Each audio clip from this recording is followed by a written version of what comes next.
دوستانو نن در سره د یو غم خبر شریکوم چې په پیښور کې ښځې خپل خاوند ډیر په بېدردۍ سره قتل کو.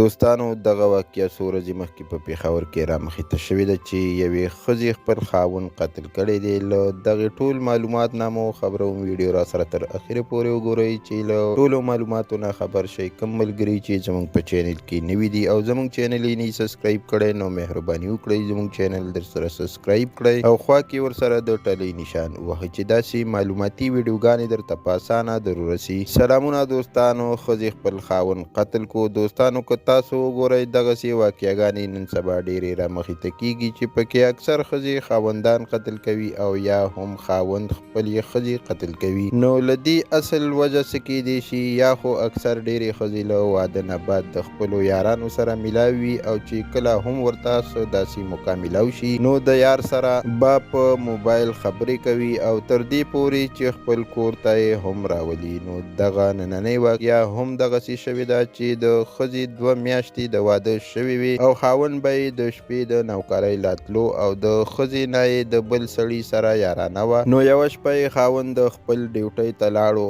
او ښځې ته یې وویل چې زه به لکه د نور کله په شان سهار راځم. ښځه یې مطمئنه شوه او خاوند ترې ډیوټۍ ته لاړو. د خاوند د تګ نه بعد ښځې خپل یار ته موبایل وکړو او ورته یې وویل چې په کور کې هیڅوک نشته او ته راځه. چې په دې کې 2-3 ګنټې بعد خاوند کور ته راغلو چې په کور کې پردی سړی ناست ولیدو. نو ښځې ته یې وویل چې دا څوک دي؟ نو ښځې یې ورته وویل چې دا زما رشته دار دی. نو خاوند یې هم ومنل چې لږ وخت تیر شو. نو ښځې ورته په اوبو کې نشه ورکړه چې د هغې په وجه هغه بېهوشه شو او دوی خپلې خبرې کولې چې خاوند یې پرې راویښ شو. نو ښځې او یار یې دغه سړی ډیر په بېدردۍ سره قتل کو، یعنی چې د ښځې خاوند و. چې ښځې بیا خپله پولیسو ته ټلیفون وکړو. نو پولیسو چې کله موقع وکتله نو ښځه یې ونیوله چې ښځې ټول حقیقت بیان کو او جرم یې هم قبول کو. ملګرو الله تعالی دې له داسې ښځو نه هر سړی وساتي او حکومت لا پکار دی چې سخته قانوني سزا ورکړي. دوستانو که ویډیو مو خوښه شوې وي لایک شیر کړئ، چینل در سره ضرور سبسکرایب کړئ. مننه کوم چې ویډیو مو سره تر اخره پورې وکتله او د بلې ویډیو پورې دی.